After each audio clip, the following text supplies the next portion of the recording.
Escutando os sentimentos, a atitude de amar-nos como merecemos. De Hermance do Fogo, por Vanderlei Soares de Oliveira. Fique agora com o epílogo. O que buscamos na vida? Pedi e se vos dará. Buscai e achareis. Batei a porta e se vos abrirá. Porquanto, quem pede recebe e quem procura acha. E aquele que bate a porta, abrir-se-á. São Mateus, capítulo 7, versículo 7. O Evangelho segundo o Espiritismo, capítulo 25, item 1. Encerrada sua fala, Calderaro despediu de todos com fraternal abraço. Em seguida, Dona Modesta franqueou a palavra com a seguinte indagação: quais foram seus sentimentos ante a fala de Calderaro? Havia um silêncio generalizado. A palestra conduzira a um mundo de profundas reflexões. 20 minutos explanados deixara reflexões para décadas. Dona Modesta, percebendo o estado mental dos participantes, aguardou paciente até quando Anésia se pronunciou. Como conceituar a intenção? Assumindo a condução das ideias, a supervisora passou a ler em uma lauda, rascunhada à mão pelo próprio Calderaro, que fornecera extenso material didático ao grupo. O conceito aqui exarado por Calderaro é bastante amplo. Diz ele, é a força da atração que emana da alma capaz de aglutinar, ordenar e equilibrar todos os seus potenciais e experiências. Essa força cria o campo de gravidade que organiza e sustenta o mundo mental. Podemos chamá-la de eixo de alinhamento da vida mental, porque ela se estende da alma até o inconsciente, passando pela sombra, pelo ego e pela consciência, sendo o potencial ordenador da saúde íntima. Imaginemos a mente como vários círculos concêntricos e a intenção como sendo um traço perpassando todos os círculos. A intenção é a manifestação inconsciente da alma na busca de seus compromissos e necessidades de crescimento. Todos trazemos essa energia instintiva de melhora. Ela é a divina reguladora da paz consciencial. O bem é a intenção do Criador na obra da criação. Todas as criaturas trazem em latência os germes dessa intenção absoluta e irrevogável. O amor é a manifestação afetiva que repousa sobre as intenções mais puras.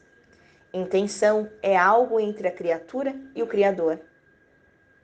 Dona Modesta, remendou Anésia. Diante desse conceito, temos uma intenção ou várias intenções?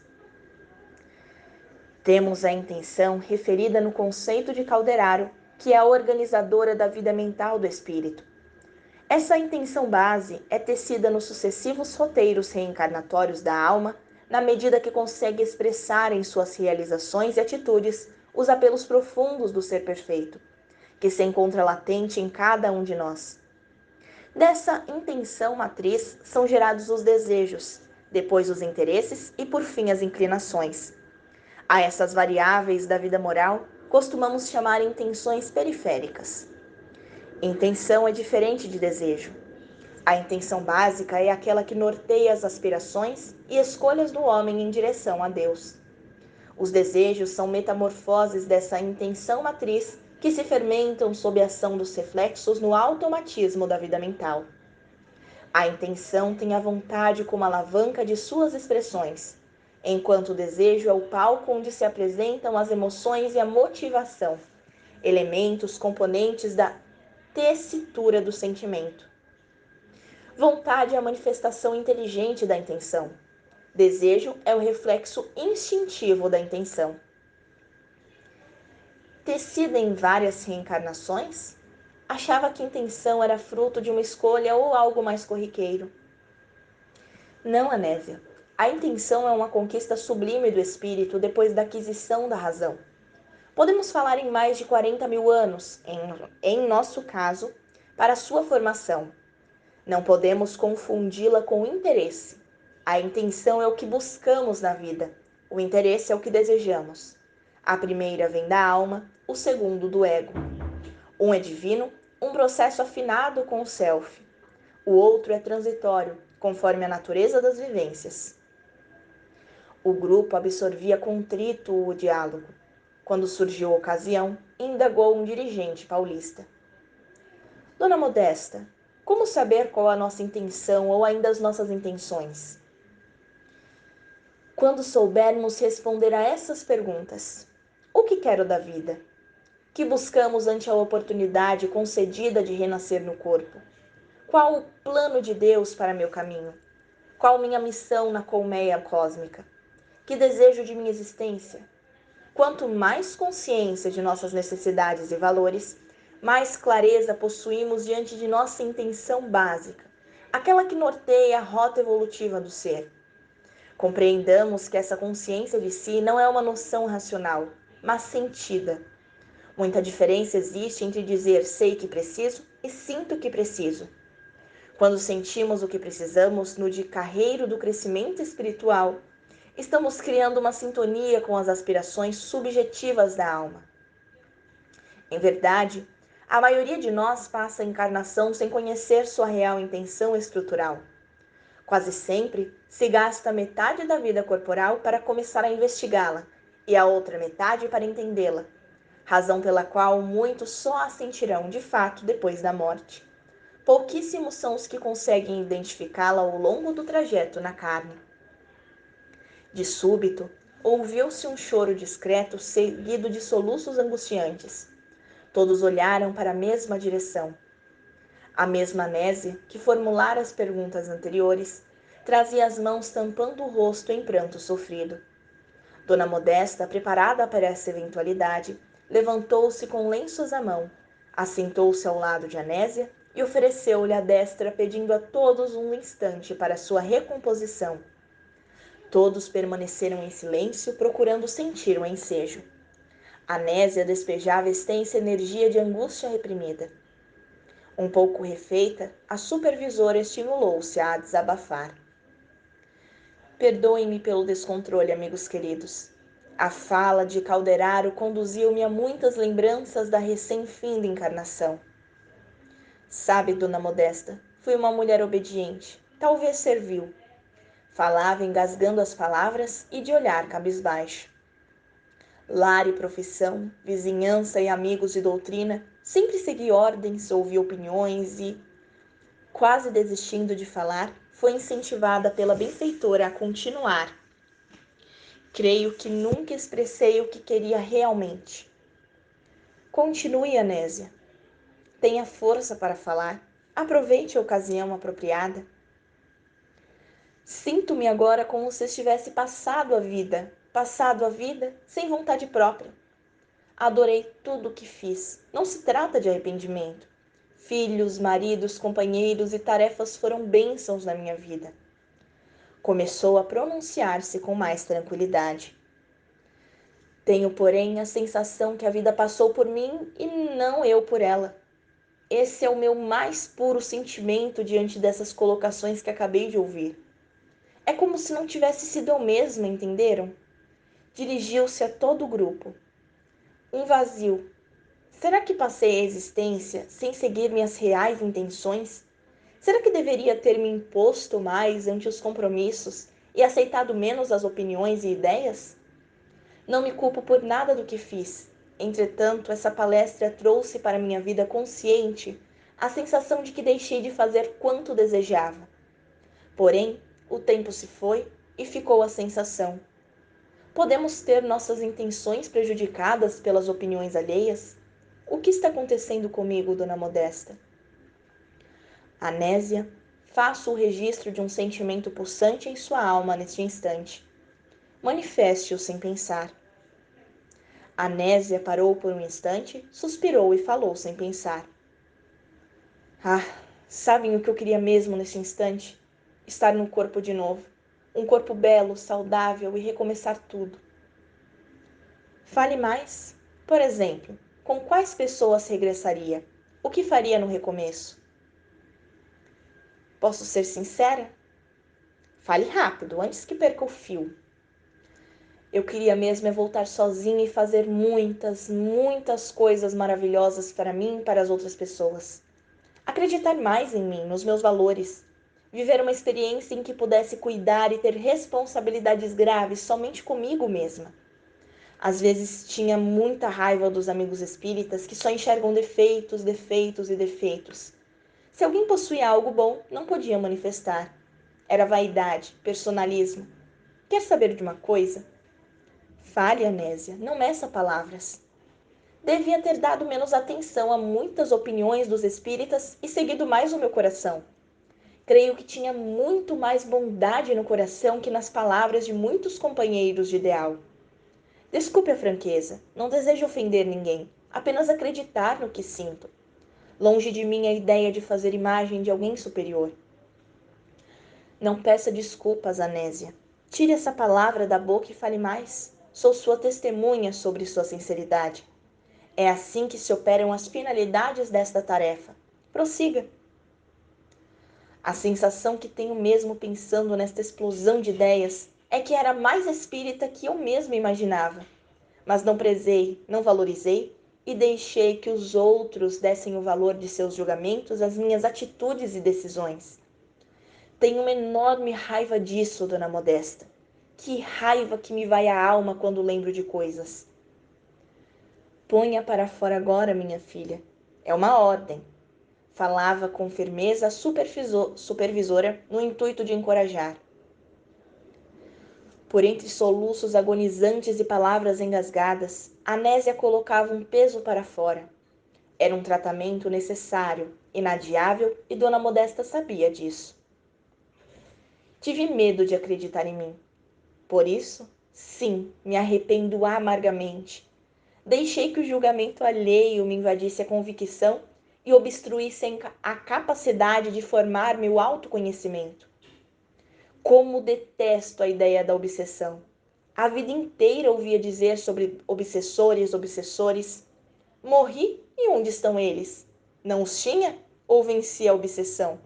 No fundo, quer saber? Acho que nunca tive obsessão. Eu fui a obsessora. Isso, ótimo, Anésia. Entusiasmava-se Dona Modesta, como se algo especial acabasse de ocorrer na tarefa em curso. Ou quem sabe, os irmãos com essas ideias caóticas é que foram meus verdadeiros obsessores. Gostava das tarefas. Confesso, porém, não era feliz. Será que podia ser feliz? Será que merecia? Onde as respostas? Recompostas as lágrimas, Anésia agora dava sinal de extrema lucidez. Só sei que no fundo algo me diz: você ainda pode ser feliz. Você merece ser feliz. Não sei o que vou ouvir da senhora quando acabar essa crise passageira de loucura. Contudo, não vou deixar ninguém me tirar essa convicção. É como se aguardasse há muito tempo dentro de mim, esperando que eu tomasse posse do meu querer. Tenho extrema ânsia de ouvir o que sinto. E o que sinto é nobre, verdadeiro, particular. Quero conhecer lugares, ajudar pessoas, cuidar de mim, ouvir opiniões, mas não segui-las se assim me convier. Construir minha autonomia sem arrogância, ter paz na alma. Quero viver o espiritismo conforme minhas necessidades e virtudes particulares. Quero ter liberdade para usar em favor do bem. Quero ter autonomia para gozar do direito de escolher, sem querer ser a melhor ou me escravizar a padrões que não atendem mais minhas necessidades de crescimento. Eu sei que mereço. Quero tomar conta do meu querer, ser gerente de minhas intenções e nelas acreditar. Minha intenção é o meu tesouro que desprezei, Dona Modesta. Indagou Anésia com um lindo sorriso nos lábios e de semblante mais leve, mais leve. Aproveitando que parece que enlouqueci de vez, queria saber: tem férias no mundo espiritual? Sim, elas existem. Existem para as pessoas que aprendem a se amar e ao seu próximo. Existem férias de si mesmo e das loucuras que os outros acham que devemos ser. Uma experiência maravilhosa. Então eu quero uma e bem longa de preferência. Todos deram espontâneas gargalhadas. Você terá uma, só que definitiva. As férias da conquista de si mesma. Um prêmio para almas que aprenderam a ser obedientes e pacientes aos desígnios da vida e alcançaram no átrio sagrado da alma a capacidade de escolher seus caminhos novos em busca de outras lições, mantendo-se moralmente eretas, embora ninguém acredite que possam, mantendo-se firmes, conquanto com outros obstáculos a transpor na caminhada, que não aqueles que as pessoas acreditam ser os seus. Desculpem-me todos pelas besteiras que acabei de falar. Perdoem-me por ser tão egoísta. Isso não é egoísmo, Anésia. Vindo de almas que se deram tanto ao bem como você, esse sentimento chama-se desejo de se amar, auto-amor, valor pessoal. Deus está devolvendo a você o direito de senti-lo em si ou através de si mesma. Essa é a lei. Quando sentimos Deus apenas no outro, esse outro se vai e ficamos nós conosco mesma. Deus muitas vezes se aparta porque não o trazemos em nossos sentimentos. Amando-se, estamos em conexão contínua com o Pai, tanto quanto Ele sempre está conosco. A obra do amor que oferecemos ao próximo tem que pertencer igualmente a nós. Auto-amor? Sim, minha filha. Conhecer nossa intenção básica, travar contando com as aspirações delas emanadas e saber construir nossa autonomia em atitudes sadias e altruístas constituem o maior ato de amor a si próprio que a alma pode expressar. Só que sinto que deixei de amar tanto quanto devia. Tanto quanto devia, não. Tanto quanto merecia. Por isso essa sensação de vazio? Exatamente. Segui demais as opiniões alheias? Digamos, minha filha, usando uma expressão bem humana, que você pegou carona nos conceitos alheios e abdicou-se de gestar suas próprias convicções. Abriu mão de construir seus próprios significados. Viveu o espiritismo pelas vias informativas e preteriu, sem o querer, os sentidos oriundos da individualidade excelsa através das vias inspirativas. Você, como muitos espíritas, teve medo de formular conceitos pessoais adequados às suas necessidades específicas. Dona Modesta, conceitos pessoais? Isso não será o famoso achismo? Sem dúvida, é isso mesmo, com uma fundamental diferença. Qual? Esse achismo dos espíritas generalizou-se como sendo sinônimo de atitude contraprudente, aliás, contraproducente. Em quaisquer situações, a ação de emitir parecer ou teorizar à luz do espiritismo. Entretanto, a beleza dos conceitos espíritas ganha luz e encanto a partir da maturação de seus princípios em cada um de nós.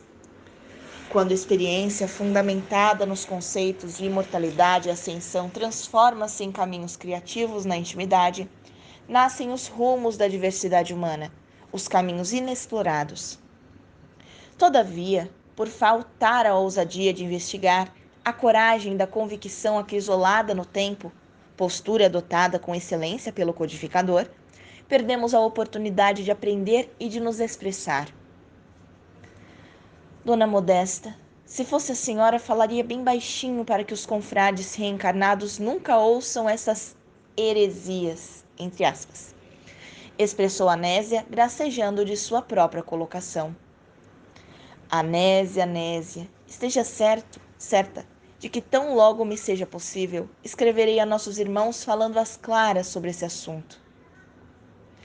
Jesus, já não chegam os personalismos do movimento.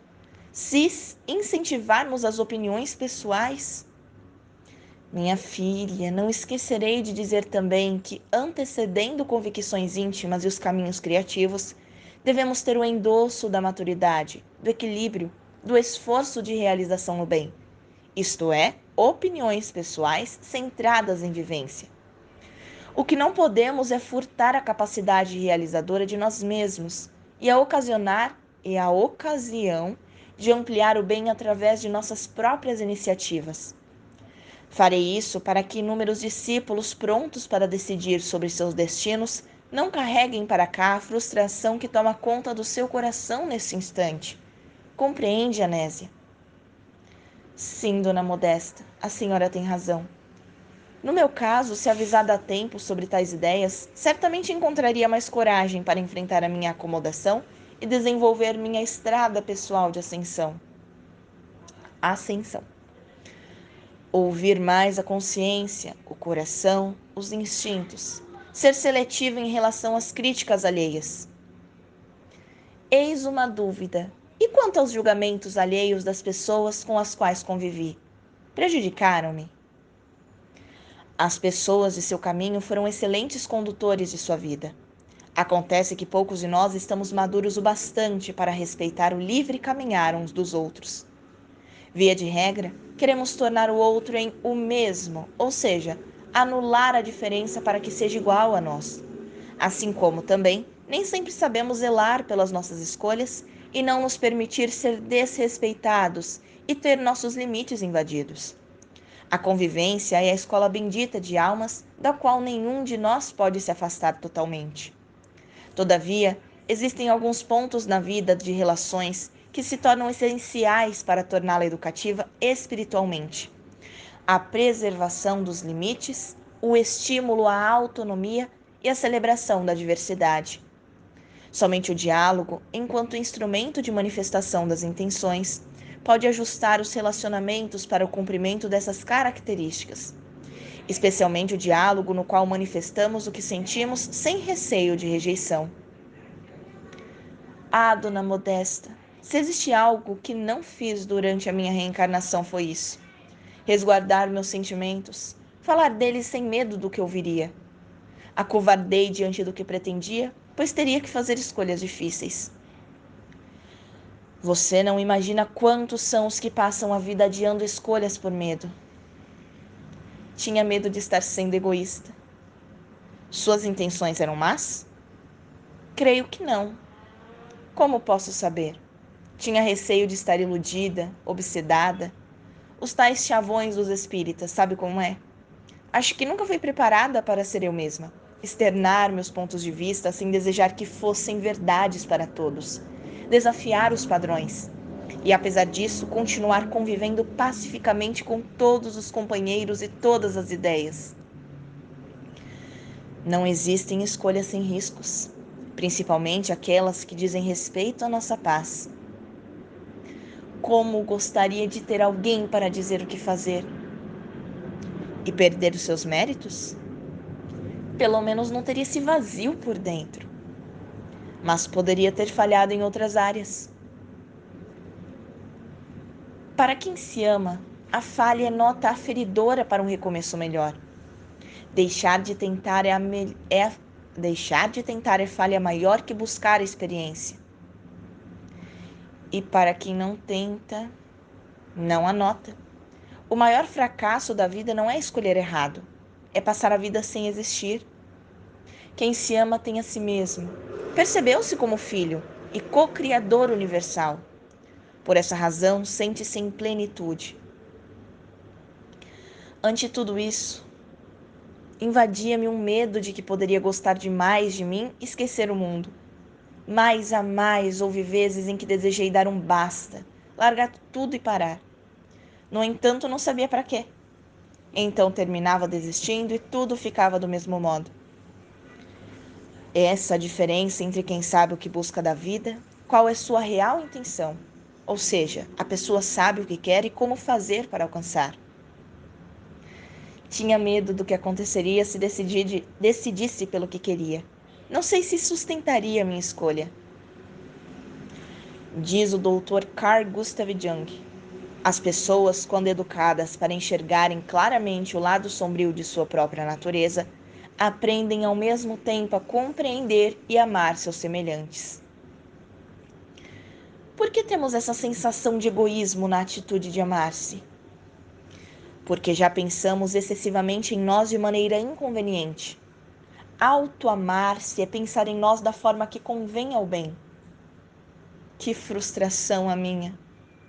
É muito interessante, exclamou a benfeitora como se vagueasse a mente por insondáveis recordações. A Nésia e os demais participantes ficaram sem entender a fala de Dona Modesta. Também tive minhas frustrações, completou Dona Modesta como quem traria um ensino profundo a todos os presentes. Frustrações opostas às suas, minha filha. Opostas? Indagou Anésia. Você se diz frustrada por omitir sentimentos. De minha parte, frustrei por acreditar em demasia no que sentia. Será possível? Por conta disso, fui corajosa, determinada, convicta, mas acabei em diversas ocasiões nos braços da arrogância. Há quem deteste meu nome até hoje em Uberaba, quiçá em outras plagas. Não acredito, dona Modesta. Pode acreditar. Tenho meus traços de imperfeição e não são poucos. Certos sonhos e desafios custaram-me perdas afetivas lamentáveis, que até hoje ainda não concluí se valeram a pena. Fui rica de afetos e milionária de desafetos nas duas esferas de vida por conta desses excessos. Mas ser cordata e medrosa como fui também não é o ideal. Possivelmente, se manifestasse o que deseja, perderia a maioria dos laços que me paparicavam, expressou Anésia. Você tem valores que ainda não possuo, minha filha. Foi vitoriosa porque optou pelas concessões. É a renúncia total, algo que ainda não aprendi suficientemente. No entanto, do que me valeu, dona Modesta? Veja o que acabei de expor aqui no grupo. Quer saber? Sinto-me em frangalhos por não ter sido quem sou e não ter defendido minhas reais intenções.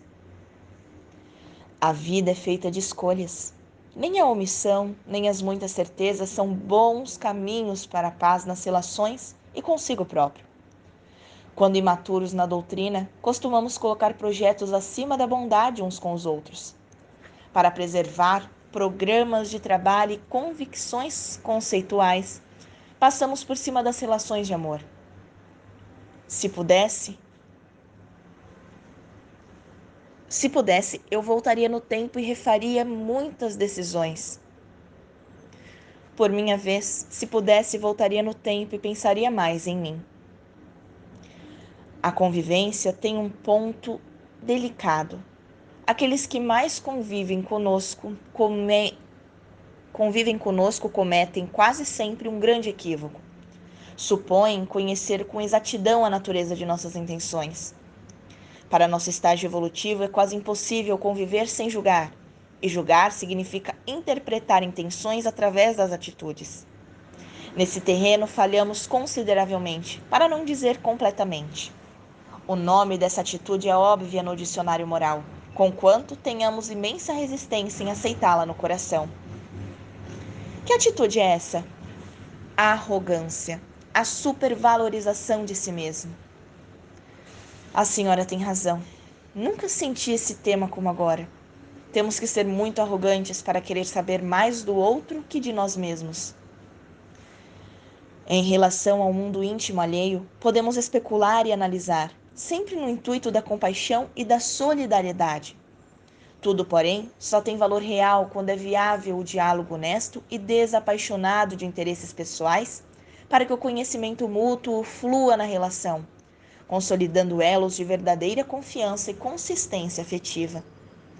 Além disso, penetrar no terreno sagrado do coração alheio exige a extrema habilidade da ternura. A convivência cristã deve ser honesta, porém não cruel. Quem queira destruir ilusões de outrem a golpes de sinceridade mórbida, certamente semeará a discórdia. Quando o amor ilumina nosso verbo, a escuridão da arrogância dilui-se ante os raios da bondade e da humildade. Quanto mais autoridade consciencial guarda o espírito, mais amável e cordato, despretensioso e cooperativo é a sua expressão, ainda que em ocasiões de necessidade tenha que usar da energia e da determinação. Fico a pensar como deveria ter falado mais de mim, o que sentia, o que desejava. Permiti que interpretassem minhas intenções e, incrível, eu mesma acreditei no que interpretaram. Quando definimos a intenção de alguém, julgamos. Quando apegamos aos nossos julgamentos, abrimos a porta da arrogância para a entrada dos monstros da inimizade, da incompreensão e da antifraternidade. Enquanto criticamos uns aos outros, repletos de certezas em nossos julgamentos, estamos mais separados, mais frágeis, menos produtivos.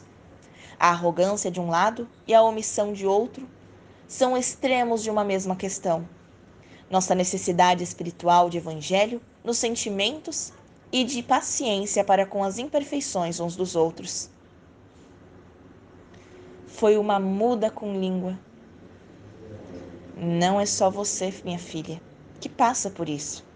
A grande maioria da humanidade experimenta na atualidade essa mudez emocional. Como tratar essa mudez? Não é a mudez que precisa ser tratada, mas a surdez. Surdez? Somos surdos também no campo emocional? Não sabemos falar dos sentimentos porque não aprendemos a ouvi-los, escutá-los. Não sabemos a sua linguagem, portanto, não há como cuidar do coração. Quando nos amamos, queremos saber o que nos vai à alma, quais nossos desejos, que ansiamos para nós. Quando nos envolvemos na psicosfera do alto amor, encantamos pelo que somos, até mesmo pelas deficiências. De posse disso, mensuramos a vida que nos cerca, e mesmo que não possamos fazer nada para mudá-la por fora, saberemos preservar-nos intimamente nas aspirações de crescer e ser feliz. A questão, portanto, não são os amigos, familiares, os grupos. A questão é nosso mundo interior, certo? Se não temos força para zelar pelo que sentimos, considerando que é no sentimento que nos individuamos para Deus, quem cuidará de nós? O que sentimos é único, ímpar, exclusivo e verdadeiro. Que ética adotaremos a partir do que sentimos é outra questão. Diz o Evangelho: quem procura, acha. E o ato de procurar é a ânsia da alma em busca do si mesmo, sua realidade profunda, seu self divino. A habilidade de se amar reside na capacidade de devassar as sombras interiores à procura do inestimável tesouro das nobres intenções da alma. De posse desse tesouro, a criatura encontra o referencial indispensável para se conduzir em busca de sua missão particular perante a vida. A intenção é o mais seguro endosso de autoridade perante a consciência. Quando a conhecemos nos roteiros da espiritualização, ainda que não tenhamos conquistado a coerência desejável na conduta, ela nos garante o estímulo para persistir na busca das metas que acalentamos e das aspirações que ecoam da alma para o mundo dos sentidos. Nossa intenção vai ser conhecida na medida que aprendemos a linguagem dos sentimentos. Ela se expressa e entrelaça com tudo aquilo que sentimos. Consideremo-la como sendo reflexo do plano do Criador a nosso respeito. Para entendê-la, teremos que criar uma relação muito honesta e atenta com o que vem do coração. Escutar sentimentos. A intenção é a zeladora de nossos destinos. Por ela se cumpre nossa missão enquanto seres em crescimento na obra paternal. A frequência individual da intenção é capaz de nos dirigir, impulsionar e proteger para a grande meta das nossas existências. A questão é saber desafiar a nossa das intenções alheias. Existe, portanto, uma teia da intencionalidade na qual nos encontramos inseridos. A intenção matriz nasce no corpo mental e sustenta a frequência vibratória da criatura no patamar de sua evolução real. Assim, são os grupos de reencontro. Nesta tarde, o tema estacionou nas vivências de Anésia. Entretanto, apesar de calados, o coração de todos pulsava em profunda interação. Aquelas cenas de riqueza moral e liberdade ensejavam-nos uma pergunta: quando será, meu Deus, que nossos centros de amor cristão e espírita, na Terra, tornar-se-ão réplicas dos grupos de reencontro para auxiliarem os homens a entender o que buscamos na vida? A tarefa estava a ponto de ser encerrada, quando chegou o Dr. Inácio Ferreira. Após os cumprimentos, Dona Modesta pediu que ele contasse algum caso que ilustrasse o tema daquela tarde. De olhos voltados para o mais alto, buscando inspiração, o médico uberabense, contagiado por vibrações superiores, narrou o caso receituário oportuno, referente ao atendimento realizado há alguns dias no Hospital Esperança, narrado no início desta obra. Que assim seja, graças a Deus.